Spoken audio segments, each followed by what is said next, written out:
We have some pretty big Muttaburrasurus news. So just yesterday, there was a paper published that basically took a very close look at a lot of the available skull material that we have for Muttaburrasurus. They used CT scans to get a very detailed look at these fossils, and the end result was basically a changed Muttaburrasurus. Now, this paper was incredibly thorough. It covered a lot of bases, and there's a lot of really exciting things in this. But the main thing I want to talk about is the nose of Muttaburrasurus, because that's likely the most famous thing about the animal. It's something that makes it very distinct from most other animals. I'm sure that many of you are familiar with reconstructions that look like this: a Muttaburrasurus with a reduced snout and a more rounded nose. That was probably the most popular way to reconstruct the animal. Now, the reason why they were often reconstructed like that is because of the available fossil material that we had from the holotype. This is what the skull looked like, basically. You'll notice that it cuts off right where that very strange looking bump is.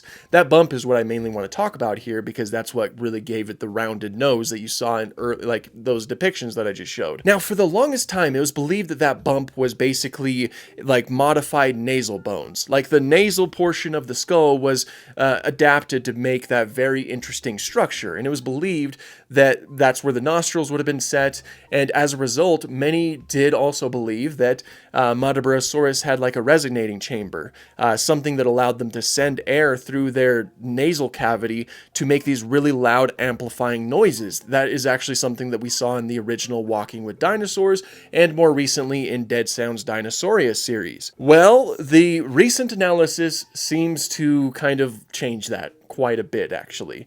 It actually seems like that is not the nasal portion of the skull. Instead, other fossils seem to reveal that the skull of Muttaburrasurus is a little bit longer than we previously thought. When you look at it from the top, it actually gives the head a little bit more of a triangular shape as opposed to a, I guess, more rounded or squared shape that we often saw. And also the tip of the snout is significantly thin compared to the rest of the skull. Now, this also means that that very weird bump that it had on its snout was not made up of the nasal bones. Instead, the nasal bones were set a little bit more forward, and this strange looking bump was basically its own independent structure that was completely separate from the nostrils and the nasal portion of the skull, which means that it might not have used it as a resonating chamber. It might not have used it as something to amplify noises, and also it just makes the animal look incredibly different from how we're more used to seeing it. It's a pretty big change overall, and it makes what was already a very strange dinosaur into a stranger dinosaur.